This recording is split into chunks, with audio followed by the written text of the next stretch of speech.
मौका मिले तो लड़कियां क्या नहीं कर सकती। माँ, तू क्यों चिंता करती हो? समय आने पर सब कुछ हो जाएगा। और हाँ, इतना कंजूस मत बनो। इतने गहने क्यों ले रही हो? मुझे नहीं पसंद है। मैं उन गहनों को अपने पूरे शरीर पे लाद कर और चोर के डर से घर में बंद रहूं। मुझे यह सब पसंद नहीं है। तुम्हारा जमाना गया। अब अपनी आंखें खोलो और अपने सामने दुनिया को देखो। यह कितनी खूबसूरत है। माँ, मस्त रहो और अपना जीवन एंजॉय करो। माँ, पूरी दुनिया तुम्हें और पापा को घुमाऊंगी। सारी खुशियाँ आपके चरणों में लाकर रखूंगी। उसके बाद ही मैं शादी करूंगी। माँ, मैं एक बेटी हूँ तो क्या हुआ? मेरे लिए जिम्मेदारियां भी है। अब मुझे सिर्फ अपने कैरियर पर ध्यान देने दीजिए। चिंता मत कीजिए माँ, समय आने पर सब कुछ हो जाएगा। नव्या बेटी और माँ की माँ बनकर अपनी माँ को समझा रही थी, लेकिन चेतन शांत था, क्योंकि वह जानते थे कि नव्या खुद लाखों का गहना है। नव्या विवाह योग्य हो चुकी थी। नव्या की उम्र शादी का हो गया था। नव्या की माँ कदम्बरी उसकी शादी के पीछे पड़ी थी। आखिर वह माँ थी जो आसपास के रिश्तेदार थे कि जोर देने के लिए, लेकिन नव्या अपने पैरों पर खड़ा होना चाहती थी, इसलिए वह शादी के बारे में नहीं सोच रही थी। इसलिए इस फालतू की चर्चा में उसे कोई दिलचस्पी नहीं आती थी। कदम्बरी सिर्फ एक वाइक कहती थी, पढ़ाई करना है तो तुम शादी के बाद भी सीख सकती हो। हमारी चिंता करना कम करो। नव्या अपने अपने फैसले पर अड़ी हुई थी और कदम्बरी हमेशा चिंतित रहती थी। आसपास की लड़कियां शादी करके गृहस्थी संभाल रही थी। 8 दिन पहले नव्या की सहेली की शादी हुई। वह धूमधाम से हुई शादी में उसके शरीर पर 1 किलो सोना पहनाया गया। उस हर रस्म में एक गहना उसकी माँ अपनी बेटी के शरीर पर चढ़ा रही थी। दिखावा बहुत था शादी में। हमारी तो कोई भी तैयारी नहीं है नव्या के शादी के लिए। चेतन तो किसी बात की चिंता नहीं करते। उसे याद आया, नव्या जब इस दुनिया में आई तब कदम्बरी के ससुर चेतन को बोले, चेतन, लड़की हुई है। बाबा, अब दहेज की तैयारी भी लग जाओ। कदम्बरी को बहुत बुरा लगा सुनकर। पिता बनने की बधाई देना तो दूर है, दहेज की बात करने लगे। लेकिन चेतन इतने खुश थे कि मेरी संतान के रूप में पहले ही बेटी हुई। वह उसका लाड प्यार करने में मग्न रहता था। वह उत्सुकता से नई नई चीजें नव्या के लिए बाजार से लाते थे। मूल रूप से नव्या बहुत बुद्धिमान थी और तेज तर्रार भी थी। वह उत्सुकता से नई नई चीजें सीखने के लिए इच्छुक रहती थी। नव्या धीरे धीरे अच्छे संस्कारों में बढ़ती जा रही थी। शिक्षा के क्षेत्र में वह हमेशा अव्वल रहती थी। नव्या ने मेरिट को कभी नहीं छोड़ा।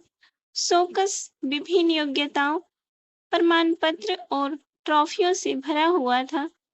चेतन बोलता था, बस नव्या, नव्या का सपना साकार करना है, इसलिए फिर उसकी शादी के लिए बचत वगैरह वह करता नहीं था।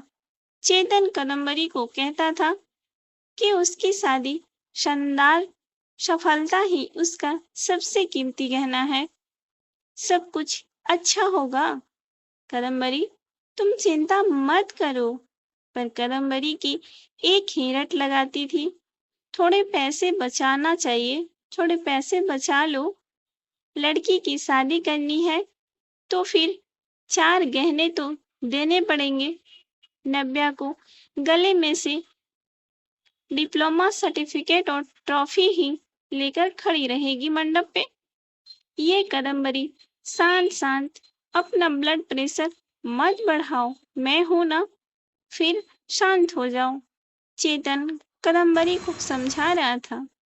चेतन की शांत सुनकर कदम्बरी की अंदर की माँ जाग जाती है। कदम्बरी गुस्से से वह चेतन को बुरा भला बोल देती थी। चेतन तब भी शांति से सब कुछ सुनता था। कदम्बरी बोली, अब मुझे ही कुछ करना होगा। नव्या के पापा तो कुछ नहीं करेंगे। कल उम्र ज्यादा बढ़ जाएगी तो शादी के बाजार में कोई शिक्षा को नहीं पूछेगा। रहा गहने का, एक भी छोटा बड़ा गहना बनाकर नहीं रखा। सोना सस्ता हो जाने पर बहुत बार बोलती थी बनाकर रखो, लेकिन इसके लिए पिता ने तो मेरी एक न सुनी, सेविंग भी ना की। हमेशा उसके शिक्षा पर खर्च करते थे, लेकिन बोलते थे हमेशा शिक्षा एक अनमोल गहना है और इसकी कीमत बाजार में बढ़ती रहेगी, कभी सस्ता नहीं होगा। और रहा सवाल सोने के गहनों का, तो वह सब शादी में होगी तब देखेंगे, ऐसा चेतन कहते थे। चेतन का यह जवाब तय था। अंत में कदम्बरी ने उसे अपने गहने देने का फैसला किया। मेरे पिता ने कन्यादान में मुझे दिए थे, टोकरी जितना भरा है, लेकिन कटोरी भर जरूर दिया है। मैं अब कहाँ पहनने वाली हूँ वह गहने, ये चिंता जो उसने खुद को समझ आकर दूर की। जैसे जैसे दिन बीतते गए, नव्या ने अपने स्मार्टनेस से पोस्ट ग्रेजुएशन पूरा किया। उसने पीएचडी करने का इरादा किया और उतने में सोनी पर सुहागा। अचानक उसे माइक्रोसॉफ्ट द्वारा सिलेक्ट कर लिया गया, जो पिछले साल के प्लेसमेंट के लिए आया था। एक बड़ा पैकेज उसके हाथ में रखा गया और गुड पोस्ट द्वारा और कई सुविधाएं पोस्टिंग के साथ अमेरिका में पेश किया गया। चारों उंगलियां घी में, साथ में पीएचडी कर सकती थी, लेकिन कंपनी ने उसे बोनस दिया था। नव्या अपॉइंटमेंट लेटर लेकर भागकर घर पर आई। जब तक दरवाजा नहीं खुला, तब तक नव्या ने डोरबेल से अपना हाथ नहीं हटाया। दरवाजा खुलते ही उसने अपनी माँ को गले से लगा लिया। माँ, माँ, अब लग जाओ शादी की तैयारियों में। पापा, आप बस मदद करना। हाँ, यूएस जाना होगा ना मुझे। और अपॉइंटमेंट लेटर नव्या ने पापा के हाथों में रख दिया। चेतना ने वह लेटर जोर से पढ़ा। पापा ने नव्या, सच में यह अनमोल गहना अब शादी के बाजार में चमक उठेगा, ऐसा बोलकर कदम्बरी भगवान के सामने सक कर रखी। कोटि कोटि धन्यवाद आपका भगवान जी, ऐसा बोलकर भगवान को हाथ जोड़कर नमस्कार किया। अब यह बड़ा गहना और इन छोटे बड़े सर्टिफिकेट के आभूषण नव्या के व्यक्तित्व पर अवश्य अच्छे लगेंगे। कदम्बरी, फिर बताओ सोना लेने कब जाना है? चेतन ने उसे टोंट मारा। इसमें कोई संदेह नहीं है कि उसके शादी में उसके गुणों के आधार पर अर्जित अमूल्य गहना निश्चित रूप से उसके सौंदर्य बढ़ाएगा। चेतन जी ने और वह मेधावी पदक और बड़ी बड़ी ट्रॉफियां एंड पद्मा भाषण दुल्हन की शोभा और बढ़ाएंगे। यह हीरा हमारे मानस के जीवन में बिल्कुल फिट रहे बैठता है। चलेगा ना आपको? दरवाजे पर शर्मा फैमिली खड़ी थी। अच्छा रिश्ता नव्या के लिए चलकर आया था। उसका मानस भी एक अनमोल रत्न था, सुंदर, सफल, प्रसिद्ध। अगर एक असली मोती को अपनी असली गुणवत्ता और तेज बनाए रखना है तो संदूक से बंद रखकर समुद्र के तल में छुप कर रहना पड़ता है, तभी मोती की कीमत बढ़ती है।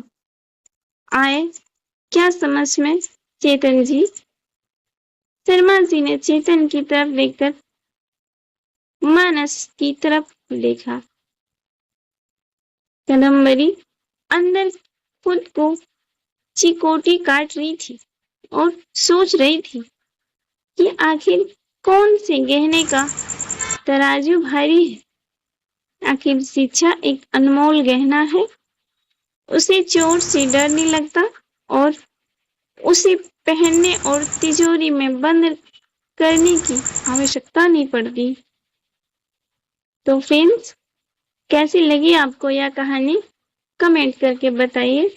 साथ ही साथ हमारे चैनल को सब्सक्राइब कर लीजिए और इसी तरह की कहानियां सुनते रहेंगे।